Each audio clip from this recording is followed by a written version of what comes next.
अस्सलाम वालेकुम guys, today we will discuss homeostasis and medical physiology. आज हम लोग डिस्कस करेंगे होम्योस्टेसिस को। होम्योस्टेसिस होता क्या है आप लोगों के नज़रिए से? होम्योस्टेसिस है क्या? अच्छा, होम्योस्टेसिस जो होता है ना, होम्योस्टेसिस आपकी जो कंडीशन होती है ना इंटरनल एनवायरनमेंट बॉडी की, उसका मेंटेनेंस किसी भी चीज़, मेंटेनेंस में क्या क्या चीज़ें आ जाएंगी भाई, ये बात है। मेंटेनेंस में आपका बॉडी टेम्परेचर आ जाएगा, मेंटेनेंस में आपका कार्बन डाइऑक्साइड, ऑक्सीजन आ जाएगा, ठीक है। रेस्पायरेटरी सिस्टम एक वही बात आ जाती है, अगर कार्बन डाइऑक्साइड आपकी बॉडी में ज़्यादा है तो आप एक्सहेल आउट करेंगे, वो सही हो जाएगी। ऑक्सीजन अगर आपकी बॉडी में कम है तो हीमोग्लोबिन की डिसोसिएशन होगी और सारा कुछ होगा सेल टिश्यू वगैरह में, उससे क्या होगा, ऑक्सीजन आपकी बैलेंस हो जाएगी।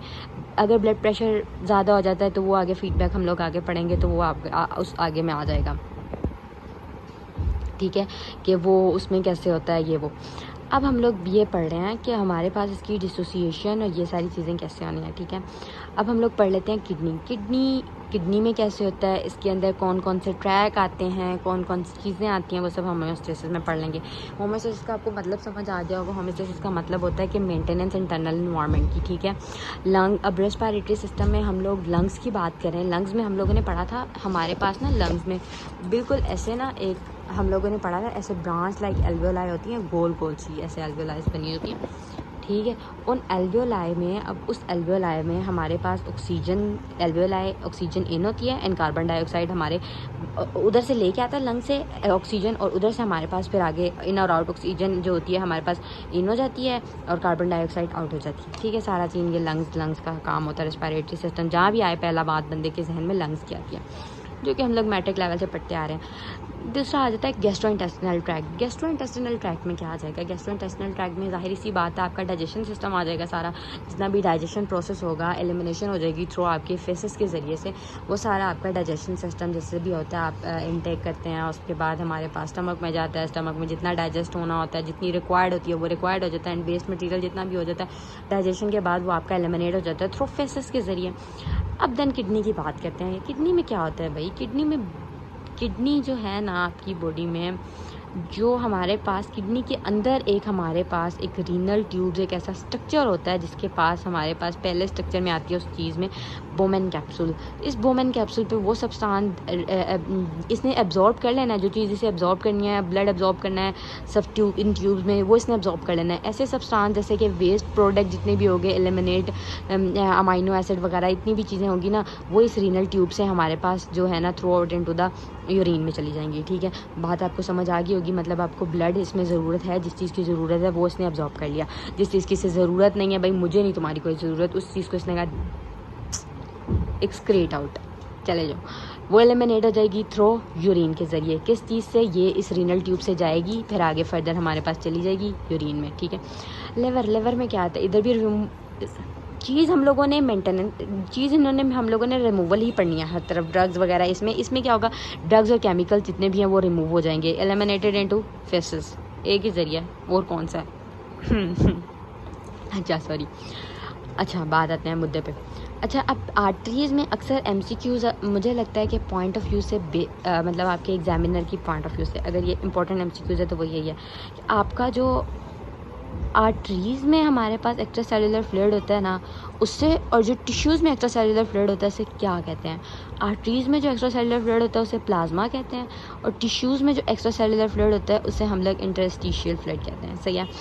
और फिर हमारे पास क्या होता है? ऑक्सीजन इन हो जाती है हमारे पास टिश्यूज़ के सेल के अंदर, और फिर हमारे पास जितना भी वेस्ट प्रोडक्ट होता है वो डिफ्यूज़ आउट हो जाता है, डिफ्यूज़ इन हो जाता है कैपिलरीज़ के अंदर, ठीक है। इधर तक बात समझ आ गई होगी, आई होप कि समझ आ गई होगी। अब हम लोग बात कर लेते हैं कंट्रोल सिस्टम। कंट्रोल सिस्टम में कितनी चीज़ें आ जाती हैं? कंट्रोल सिस्टम में हमारे पास आती हैं 3 चीज़ें। कंट्रोल सिस्टम में हमारे पास कितनी चीज़ें आती हैं? ये पूरा ओवरव्यू है, मैं ये नहीं कह रही कि एटलीस्ट इसे ये पढ़ के, मतलब इस गाइटन की बुक के जितना इसके अंदर जितने पॉइंट्स और जितने टॉपिक्स हैं वो लिखे हुए हैं, बट हाँ, इससे देखने के बाद आप अपना ये जितना भी हम लोग रेस्पिरेटरी सिस्टम या ये सब पढ़ रहे हैं, इसमें तो ये तो हम लोग अपने मैट्रिक लेवल से पढ़ रहे हैं, जो बायोलॉजी के स्टूडेंट हैं और वो ये वीडियो देख रहे होंगे, तो वो हम लोग अपने मैट्रिक लेवल से पढ़ रहे हैं, वो हमें पता है यार respiratory system and this, and हमारे पास gastrointestinal tract and this, and kidney का भी हम लोग पढ़ते आ रहे हैं। अब बात यह है कि हम लोगों ने चीज़ को उतना डिस्क्राइब करना है कि जितना हम लोग अपने जैसे अब अब इस पूरी गाइडलाइन की बुक में अगर हम देखें ना तो बहुत ज़्यादा डिटेल्ड है। इस बुक को सारे पढ़ते हैं, मतलब जिन्होंने मास्टर्स करना है, जिन्होंने जो भी करना है, इसमें इसे सब पढ़ता है, इसे MBBS वाला सब सारे पढ़ते हैं। अब हम लोगों ने जैसे जिसने जितना उठाना है या जितना करना है, हम लोगों ने मेन हेडिंग्स उठाई हुई हैं, ठीक है, जिससे हम लोगों ने इस चीज़ को कवर अप करना है, ठीक है। एक चीज़ की मेन हेडिंग याद कर लो यार, वो पाकिस्तानी वाला, बस यार मेन याद कर लिया, आगे लिख लेंगे हम लोग, सही है, वो वाला सीन है। अच्छा, कम्स टू द पॉइंट। और हमारे पास है कंट्रोल सिस्टम। कंट्रोल सिस्टम में हमारे पास 3 चीज़ें आ जाती हैं। पहला आ जाता है होम्योस्टेसिस, फिर आ जाता है डिटेक्टर एंड फिर मैकेनिज्म। होम्योस्टेसिस में मैंने आपको बता दिया मेंटेनेंस आपके टेम्परेचर बॉडी टेम्परेचर की हो सकती है, मेंटेनेंस आपके कार्बन ऑक्सीजन रेस्पिरेटरी सिस्टम की हो सकती है, मेंटेनेंस आपके ब्लड प्रेशर की हो सकती है, जो आपके मेंटेन करे nearly constant condition into the internal environment, वो हमारे पास होम्योस्टेसिस होता है, ठीक है। अब हम लोग होम्योस्टेसिस की बात होगी। डिटेक्टर में एक बैरोमीटर होता है। बैरोमीटर जो होता है ना, आपकी बॉडी में बताता है कि यार आया ब्लड प्रेशर हाई है या ब्लड प्रेशर लो है। जब तक हमें एक चीज़ का पता ही नहीं लगेगा हमारे पास ब्लड प्रेशर लो है, हमारे पास ब्लड प्रेशर हाई है, तो हम लोग कैसे एक चीज़ को डिस्क्राइब कर लेंगे कि यार हमारे पास तो ब्लड प्रेशर लो है या हाई है। हम लोग पहले हमें पता, एक चीज़ को हमारी बॉडी को पता लगेगा इसका ब्लड प्रेशर लो है या हाई है, तो वो आगे मैकेनिज्म इस्तेमाल करेगी ना। हमारा ब्लड प्रेशर हो हाई, हमारे पास जो है क्या कहते हैं मैकेनिज्म होना है अप्लाई इधर पॉजिटिव फीडबैक का, हो इधर अप्लाई रहा है नेगेटिव फीडबैक का। वाह क्या बात है। अच्छा, इसमें मद्देनज़र रखते हुए ना हमारे पास बैरोमीटर होता है जो कि डिटेक्ट करता है कि यार ब्लड प्रेशर हाई है और लो, सीधी बात है। फिर आता है मैकेनिज्म में पॉजिटिव फीडबैक और नेगेटिव फीडबैक। यार इसे समझने के लिए ना इतना मेन कॉन्सेप्ट है, अगर ये आ गया ना तो बस सही है। इस मेन कॉन्सेप्ट में ये याद करना है कि ब्लड प्रेशर ज़्यादा है तो वो बॉडी मैकेनिज्म होगा, और ब्लड प्रेशर हमारे पास पॉजिटिव फीडबैक में वो और हो जाएगा। अगर वो हो रहा है तो वो और होगा। और नेगेटिव फीडबैक में ऐसा होता है कि जो चीज़ हो रही है वो कम होगी, अगर वो ज़्यादा हो रही है वो कम होगी, वो अपने मेंटेनेंस पे लाएगा। पॉजिटिव में ये होना है जो हो रहा है वो और ज़्यादा होगा। नेगेटिव में क्या होगा, अगर ब्लड प्रेशर ज़्यादा हो रहा है वो बॉडी मैकेनिज्म के बाद ब्लड प्रेशर क्या हो जाएगा, कम हो जाएगा, ठीक है।